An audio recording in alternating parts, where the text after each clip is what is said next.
Welcome to the Nonprofits. Our third story this week takes us into the halls of Congress, where House Speaker Mike Johnson recently quoted Thomas Jefferson during his national prayer.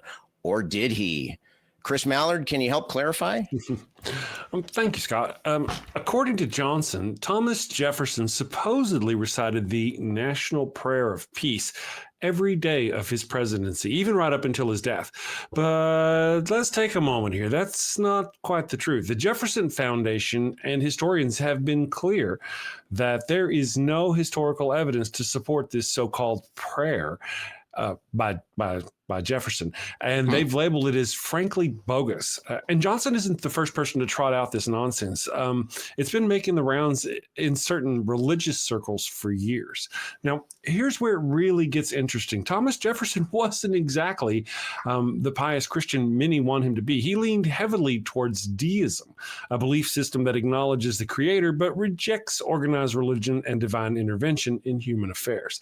Jefferson wasn't skeptical, or he was skeptical, of many core Christian doctrines like the divinity of Jesus or miracles. And he even went so far as to create his own version of the Bible, removing all the supernatural elements and focusing solely on Jesus's teachings.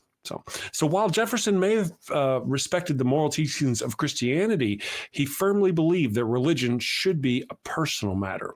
In fact, he was so passionate about this that he wrote the Virginia Statute for Religious Freedom in 1776, which was adopted in 1786.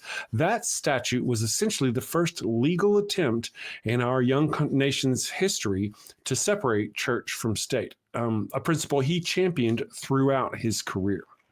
When I hear Johnson's claim, I feel it's like yet another attempt to rewrite history, to turn someone who is openly critical of institutionalized religion into some kind of Christian mascot. Jefferson's actual beliefs tell a very different story, one that underscores his commitment to personal freedom and the separation of religion and government. This was from an article from Newsbreak by Kelly Dallas on January 7th, 2024. All right. Well, Chris, you were talking about how Speaker Johnson was misquoting Jefferson and was being called out for it. But is this author burying the lead here? I think so. Don't you think so? Anybody else? A show of hands. I mean, they're like, the real thing here is Johnson's up there, the third, I believe the third highest political power in the land. And he's up there spouting misinformation and doing prayers. The prayer itself is really what should be taken as the biggest offense. And that's kind of one of the things I noticed. I'm like, well, wait a second. This author really seems to be like, oh my goodness, my pearls, about the fact that he's misquoting Johnson. He's upset because he's misquoting Jefferson. Right. Not that he's praying, leading a national prayer for our country in the name of our country. It's so not just sort of praying, it's how he's praying, right? Yeah. Wait a second. Well, yeah, it's one of those. How can you be so oblivious to the obvious fact? I was surprised as I kept reading the article. I was going, all right, man, here he goes. He's going to say it. But in the very beginning, they just kind of skipped over it. You know, it's kind of weird that they're doing a prayer at all, but right. Okay. Whatevs. Can you believe they misquoted? I'm like, okay.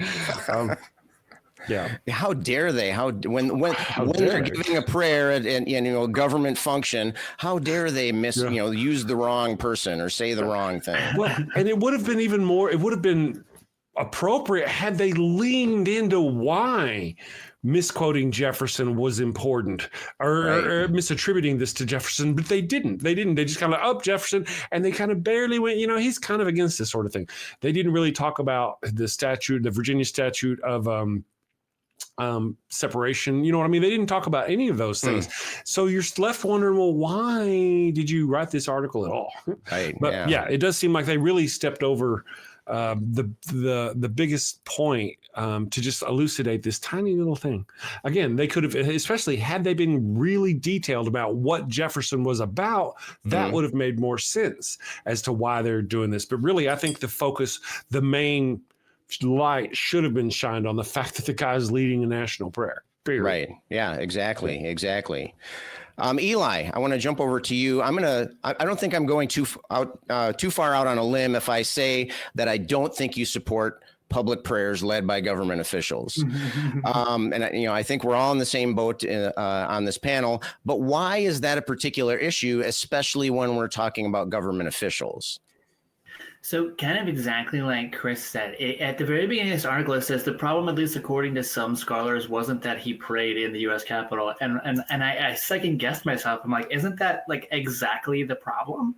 Right. And it's because, as you said, Chris, he is second in line. So the third, like there's the president, vice president, and then the Speaker of the House is Mike Johnson. He's the third person in line for the presidency. And he's basically declaring here, the prayer reads in part, or goes in part, I should say. In time of prosperity, fill our hearts with thankfulness. And in the day, yada, yada, Jesus Christ, our Lord, amen. Right. So he's declaring Jesus Christ as our collective Lord, at least for like Congress, at least for the House of Representatives, in the office on official time, like as an elected official. Like that is a thing you can't do. Like I'm no legal expert here, but like that sounds a lot to me like establishing, a preferred, religious doctrine. Right. So the fact that this is happening at all absolutely blows my mind. And that he's doing it. That's what I think the problem is, that he is so high in that chain, and that he's basically declaring like, yep, this is the guy. He's ours for all of us. Well, I guess we could latch on to that. The author's point now, as briefly as he made it, or as weakly as he made it. And for Johnson in that position to use that prayer and then try to rewrite Jefferson, who is actually a proponent of the separation of church and state. So it's like a double whammy here. Not only did he do the prayer, but he also tried to make it sound like the person who originally put that wedge between church and state didn't really do that, and every day was walking around saying this prayer. Right. It's almost like he's injuring, adding insult to injury. Right. You're using the prayer, but then you are misquoting it to make somebody, seem like they were against what they, what was one of the most important philosophies in their life. Yep. Yeah, well, that a right-wing Christian conservative politician would mislead people in this fashion is on brand for them, to be honest. Sorry, Eli, I didn't mean to speak over you. No, that's right. Yeah, I was gonna say that was in my notes too. That like the exactly that same thing. It's just that Jefferson absolutely would not have agreed with the use of a prayer in this context, even if he did use that prayer privately. And like, let's say it were true that privately every day he would wake up or before he go to bed, he would pray this up until his death. Great. He wouldn't have done it in public office for sure. He wouldn't have like encouraged others to do it or like force others to, because he didn't like that. That wasn't how he viewed the relationship and the interplay between religion and government. And that I think that makes it, like you guys have said, even worse. So Eli, then, do you think that we're all surprised that the article focused too much on the content of the prayer rather than the fact that there was a prayer in the first place? So do you think that might have been an intentional move on the part of the author? Is he trying to downplay the prayer itself and kind of make a bigger deal out of it's kind of like an illusionist doing a distraction, right? Look at this hand over here, and then you won't notice what me stacking the deck with my left hand or whatever. Does this mean that there's a shift in public interest? Do you think that official prayer is being normalized? Absolutely, yeah. And I think the author Kelsey Dallas kind of shows their hand by saying at the beginning, like I mentioned already, the problem wasn't that he prayed in the U.S. Capitol. They don't see that as a problem. It's one of those things that it's like, well, yeah, you can pray in the Capitol, like it's a free country. This is a Christian nation founded on Christian principles. Of course, you're going to pray to do. And it's sort of coming to this point where I think conservative voters, at least for the most part, I've said before this week, a couple episodes now, no group is a monolith, but there is a vast section of conservative voters that have interwoven their religious faith and their political views so tightly that they don't. There is no distinguishing between the two. All of their political stances, everything that they vote on, everything that they go to the polls for, has some like their reason for doing so is religious. And when they see things like this, they don't see it as problematic. They think not only would a good leader, use their publicly elected office to declare one deity as the Lord of all people in the building, but they should do that. Right. That's what there's a vast chunk of voters who think that that's the way things ought to be done, and that's where the problem is. So we're familiar with the idea of a single issue voter, right? Somebody who's going to vote based off a single issue. But in a way, what we're looking at here is single issue livers. People with single issue lives. They want to direct everything towards the praise of this deity, and I don't know. That just seems a little misguided to me. I don't know, Chris. What do you think about that? I agree. It feels like Mike Johnson is trying to smooth over the fact that he's praying officially in the country's name. He's trying to smooth that over by referencing Thomas Jefferson, who was a proponent of the separation of church and state, and trying to make it sound like he was or Jefferson essentially did the same thing. It's clear misinterpretation of what Jefferson done. I believe it's quite intentional. And I think he wanted to say the prayer.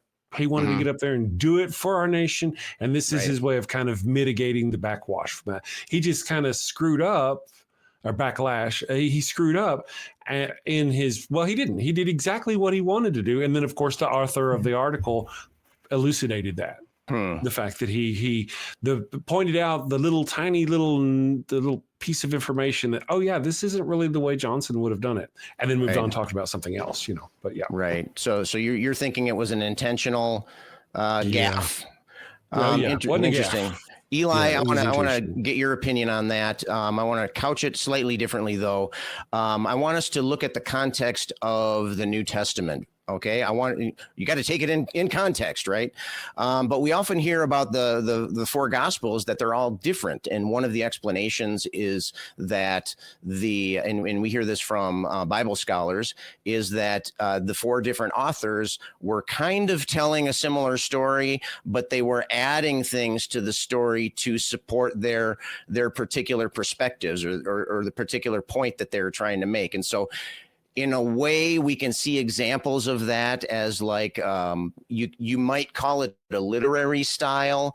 I think that Bible believers would probably rail against that. I mean, I think that they would take offense if we call that just merely a literary style. But do you think that?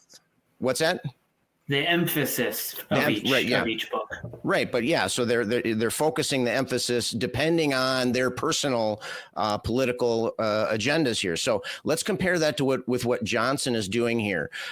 Chris was saying that he thought that Johnson was intentionally misrepresenting what Jefferson says, but we could also argue that maybe he was just telling the story with a slight enhancement or little tweaks for to support his perspective. Do you think that's maybe happening, or do you think he's just flat out lying? I mean, either way, there's problems. It's problematic. But do you agree that it was intentional, or do you think he's just trying to be literary and flowery with his language? So he definitely, as far as whether he knows it's true or not, it's anybody's guess. Apparently, other people have gotten that wrong before too. Okay. I had never heard of the prayer or anything, but like other people have attributed it to him before as well. So he could have gotten it from some source and not realized it was wrong. But if it were to be, even if it were just like, I'm just tweaking it to kind of, enhance my platform, like that's still lying, right? It's still. But what I think more likely is the case is that by using somebody like Thomas Jefferson, and he even in his speech he frames him as a reminder. It says a reminder of what our third president and the primary author of the Declaration of Independence thought was so important. So he made sure to emphasize independence, founding father sort of thing, because of the tendency that conservative voters have to lean on nostalgia and that idea of independence and freedom and liberty and yada yada, not realizing that we don't have it the way that they say that they think that we do, but that he leans into that a little bit harder just to sort of amplify his message a little bit more, because that same group of voters there's a lot of overlap between that group of voters and the group of voters that make all of their choices based on their religion. So he's just sort of increasing the slice of pie that he's connecting with by tossing that in there. That's what I think. Interesting. Chris, do you agree with what Eli was saying? And I want to add a little spin to this. Do you think that he is, and I know this is pure speculation, we're trying to, peer into the mind of the Speaker of the House here, but do you think the lie is the goal, or do you think he views the lie as a necessary means to an end? Maybe he feels justified. Maybe he feels it's wrong, but he feels justified in saying that. We've heard that before.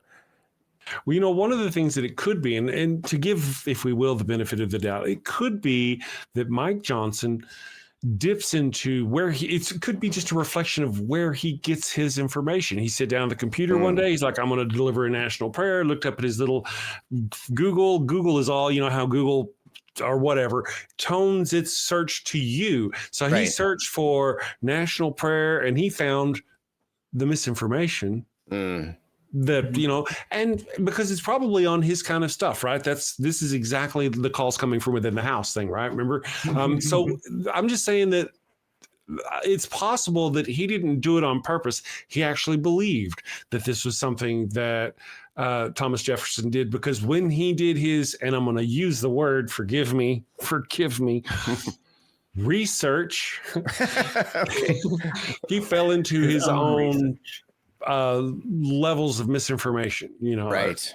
Yeah. And didn't go beyond any of that, really. So, your description there just brought this amazing image to mind. I pictured Johnson like the night before the speech, sitting down and thinking, shoot, I have to give a national prayer. And he Googles national prayer. And then this comes up. Yeah. I'm a researcher. People are lazy.